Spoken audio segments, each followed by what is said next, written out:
I saw this guy keynote the Web 2.0 conference in 2008. He inspired me to get into social media. In fact, I even dedicated a chapter in my book to him.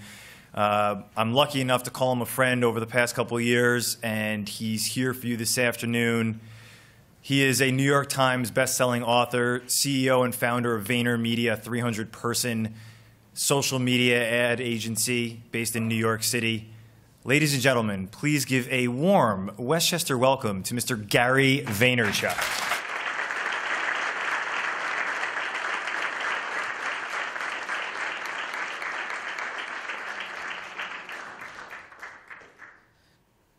$400 people.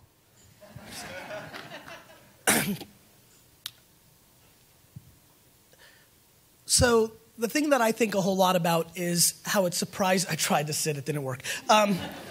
The thing that surprises me quite a bit is I truly believe that businesses and people, when they think about business, and when I think about social media or technology or digital, given the context of this conference, this is under the scope of how it affects business. There's a lot of interesting social and educational, and a lot of super interesting things that are happening in the fact that we're living through the second industrial revolution, or third. And I think we're living through extremely interesting times. And I think that every single person in this room is grossly underestimating how big the impact of what we're living through is overall, but specifically in business. I am continuously flabbergasted by the notion of how people feel comfortable in running their businesses in a year that we actually don't live in. When I spend all my time, like I do, in meetings with potential new clients or current clients, startups, because I just launched a fund, my own employees, the thing that continues to strike me is that we are just not making strategic enough decisions based on the year that we actually live in. Over and over and over again. I was in 2 meetings today, and people are comfortable with wasting very good money because they're comfortable in the way that they've always done it. And what happens, and this happened in 1996 when I launched WineLibrary.com, everybody told me, all my distributors, all the winery owners, all of my dad's friends that owned liquor stores, they told me that people would not put their credit card into a computer. That people would not be comfortable with that they would be scared. How many people in this room remember actually fearing the notion of possibly putting their credit card in a computer, let's call it 15 years ago? I want you to raise your hands. And we're talking about 20% of this room. And so I thought about that. And then the notion of when I started Wine Library TV, which is how a lot of you got to know me, when I started sitting in front of a camera in 2006, 4 months after YouTube was launched, and started for 20 minutes a day filming myself talking about wine and then spending all my time trying to get people to watch it. The 100+ employees at Wine Library who just watched me grow it from a $3 to a $40 million business at that point all thought I lost my mind.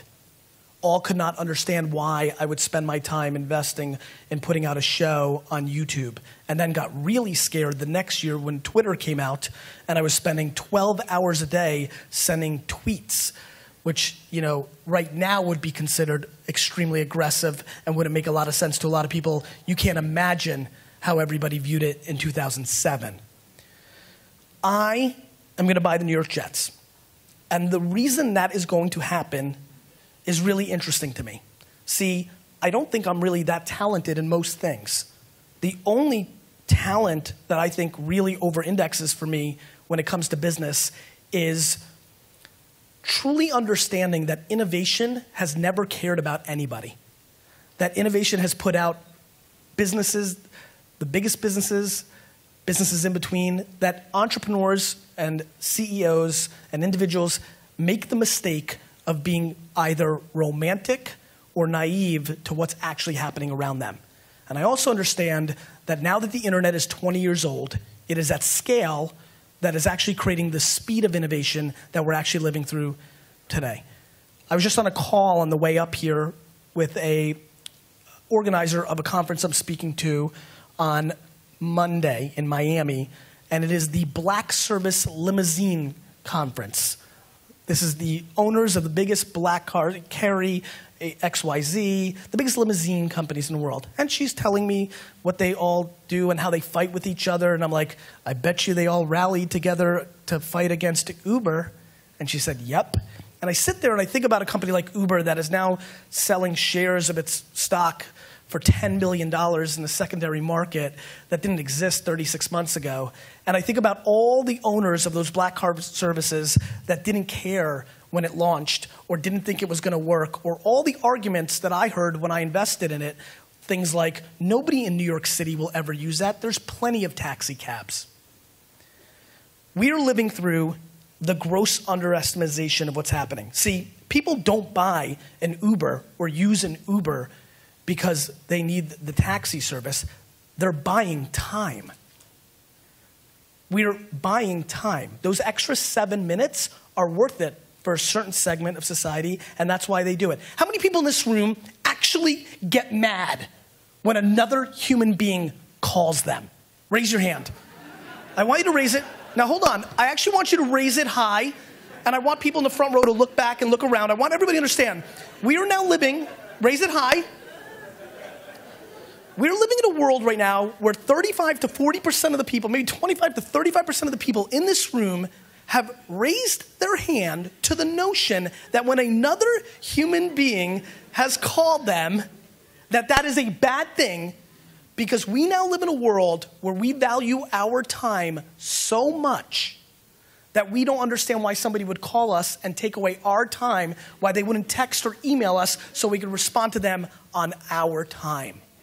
And that's why we're willing to pay twice as much for a cab, because it's going to save us 7 minutes, and on and on and on and on. And so we're living through a really interesting time. And you know what really pisses people off when it comes to time? When people advertise in their face when they were trying to do something else. For example, a lot of ad people in here. I've been thinking a lot about this lately. A year ago, when the Jets were going to trade Darrelle Revis, I was on ESPN.com every minute trying to see what was going to happen. I was trying to break the news to my brother-in-law before he did it to me. And I checked on ESPN.com 4,000 times. Maybe, actually, let's give you a real number.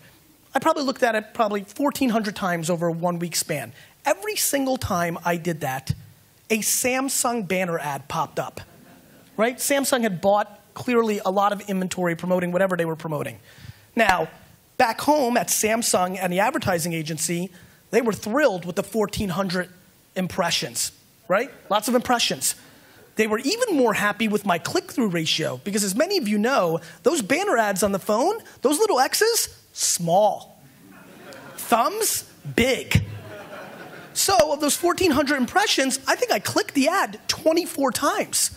And those 24 times, Samsung's thing popped up, and I needed to give 300th of a second or 2, 3, 4, 5 seconds to X out and get back to where I wanted. So back home at the advertising media buying agency, at Samsung marketing land, everybody's high-fiving. 1,400 impressions, way higher click-through rate than normal. This is phenomenal. Meanwhile, in reality, here's what's happening.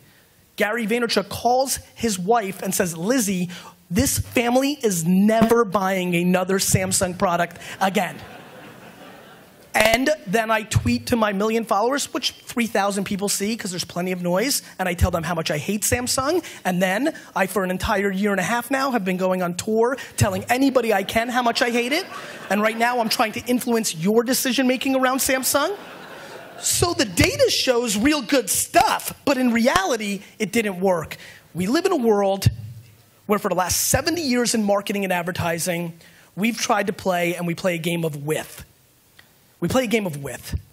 We live in a world now where technology allows us, if we choose to play in a game of depth. And if you choose to and you know what you're doing, at scale. And so what I'm really curious about is, how do people not see what's going on? And the answer is, it's not that they don't see what's going on. There's a lot of variables to why they're not executing their time and their effort and their dollars into better places. Sometimes politics, sometimes the fact that their organization doesn't know how to quantify the ROI so that it can be sold up the ladders to become acceptable so you can keep your job or get your raise or be recognized or feel safe or whatever it may be. Sometimes you don't have the time or resources because you're an individual entrepreneur and you can't just do all those things right. But whether you're in a political machine of a corporate Fortune 500 company where you can't quantify the ROI of Instagram based on this thing got 47 hearts, and then somebody's like, who gives a shit? How much do we sell? Or because you're an individual entrepreneur and you don't have the money to create the images for each platform properly and do it the right way, no matter what the case is, it still doesn't change the fact that the world is moving and shit is happening. And so no matter what your excuse or issue at hand is, it does not change the reality of what the marketplace is doing. And right now the marketplace is moving. And the number one thing that attaches every person in this room, me, the last group that was up here, everybody in this room, whether you're B2B, B2C, whether you're here to organize, no matter what you are, student, no matter what you are, no matter what you do, your number one goal when it comes to the context of selling, whether that's selling because you want a donation for your charity, whether that's selling because you want to influence your students, when you're selling, which we are all doing 24 hours a day, when you're storytelling, if you want to make yourself feel better, when you're selling, when you're storytelling, before you can tell me what you got, before you can tell me why you've got such a good agency, or why to watch that show, because it's a good show, or to buy my wine, or why your sneakers are so awesome, before you tell me, you need my attention. The one thing that binds everybody in this room is we're battling for attention. And I've got really bad news. It's hard to get somebody's attention because there's technology on their side, like a DVR, or there's just a supply and demand issue, isn't there? The amount of content that is now being produced by us is at such scale, and bad news, everybody, we don't have more than 24 hours a day. And that's why, with the combination of what technology has done, because guess what? When I missed the Wonder Years in 1989, that episode, because there was a family parent-teacher conference and my dad works all day, so he wasn't there and I had to go with my mom, and I missed that episode, guess what happened? I missed it. I had a hope that summer on reruns, I might catch it. That day is over. And so we now live in a world where we expect things to be on our time, and the reason we're using these technologies is we need the time. Because we live in a 24/7, 365 world that is so intense. I mean, do you remember 15 years ago when we liked email? We liked it. We would read every word. How do you feel about email now? Exactly. Supply and demand issues are at hand. And so we have lived in a world where we have interrupted people to tell them our value. They wanted to read the magazine. They didn't want to, they're reading the article. When they turned the page, they didn't want to see that full page ad for that SaaS product or that boat or that car. They didn't want to see that. That was a prerequisite. That's something we've accepted for the last 70 years, that when I turn on the television, I want to watch Happy Days, I'm going to be stopped from watching what I want so somebody can sell me something and then I return.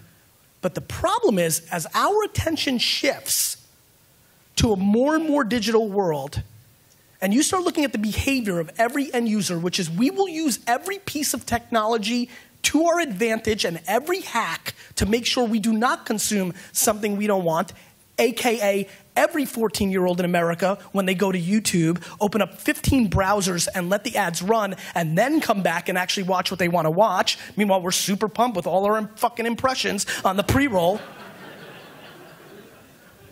We are not discussing the issue at hand. When I had 100,000 followers on Twitter, I got a lot more conversion than with my million today because there's a lot more noise on Twitter today than there was in 2008.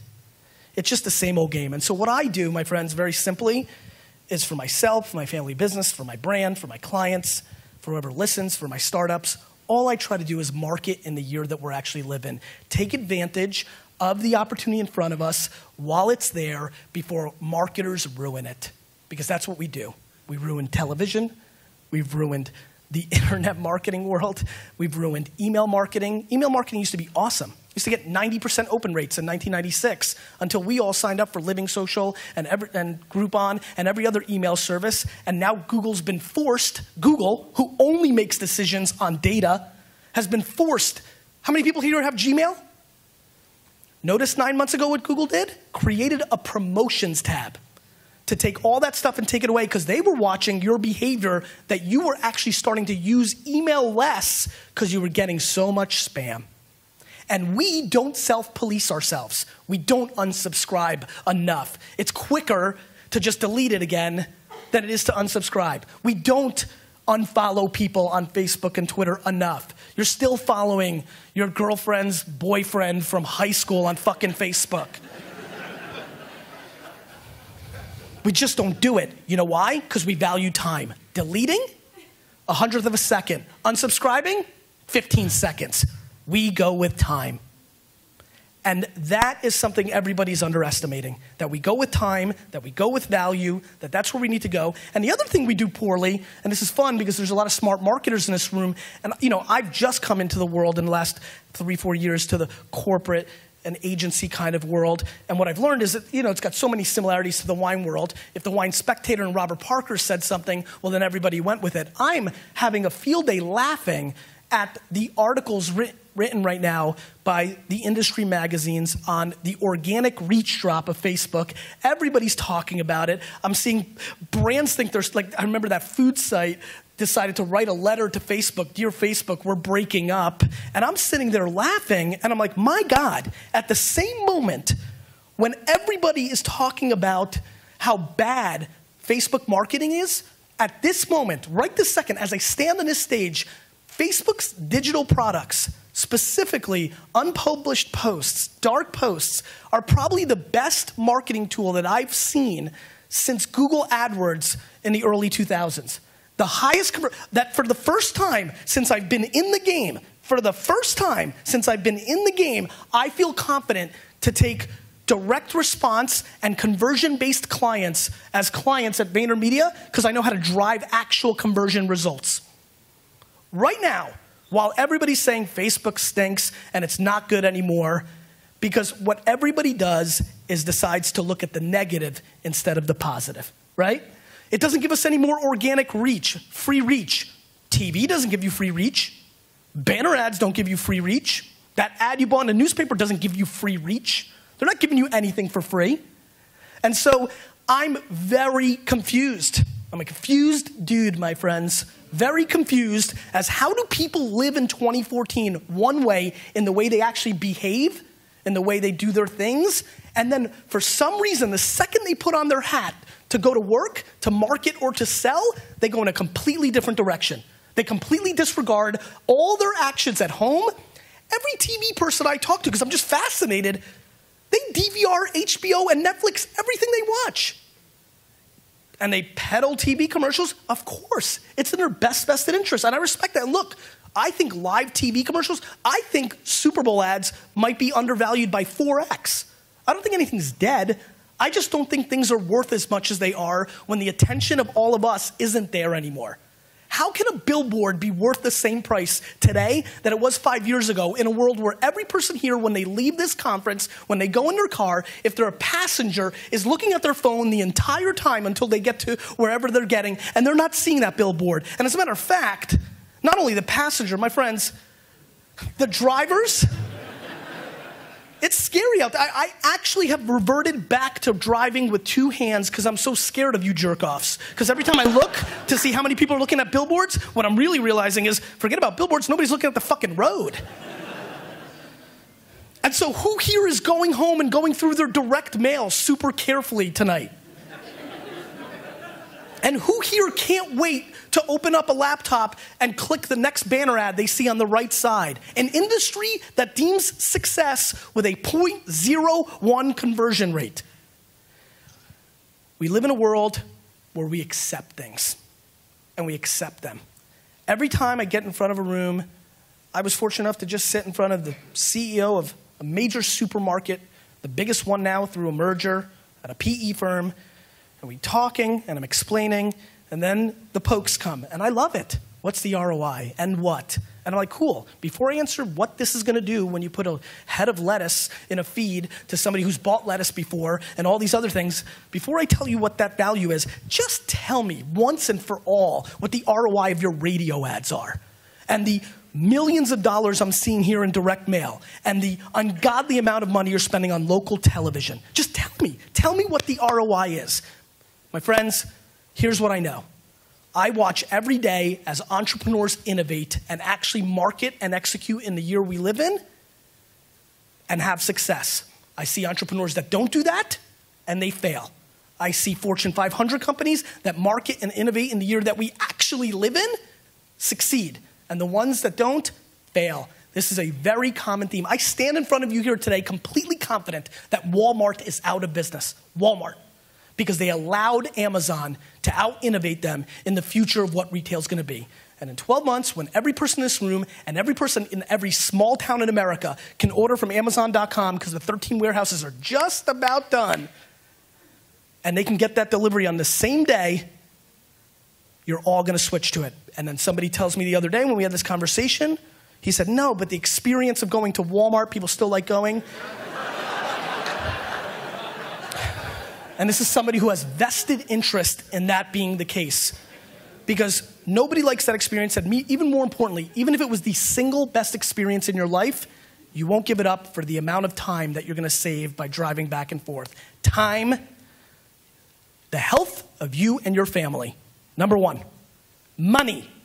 Number two, time. And we're living right now where the internet is at a scale that is leveraging time, willing to sell it back to you, and you're buying. All right, there we go.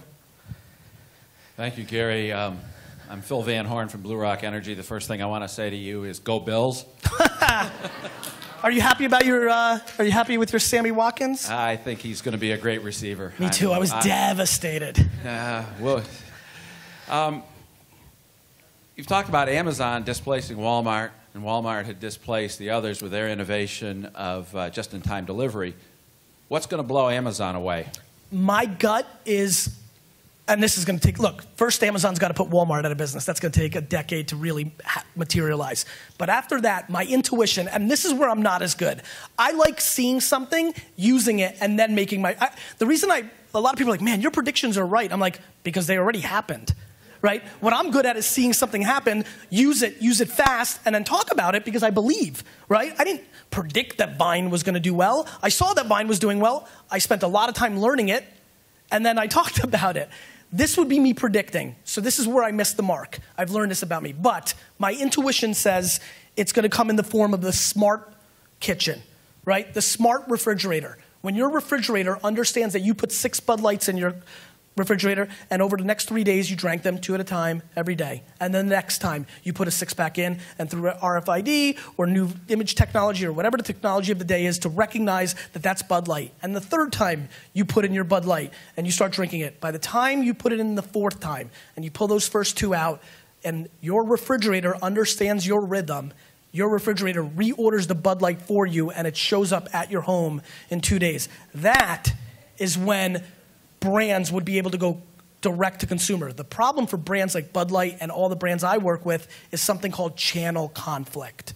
When they try to do those things, the Walmarts and the Costcos of the world are going to say, And so what you're going to see, and what I'm banking on for my career over the next 40 years, is the emergence of direct-to-consumer brands that are going to be able to take advantage of the reality of technology, but not be held down by the channel conflict of the scale that they're at, and be able to grow into big businesses that go direct-to-consumer.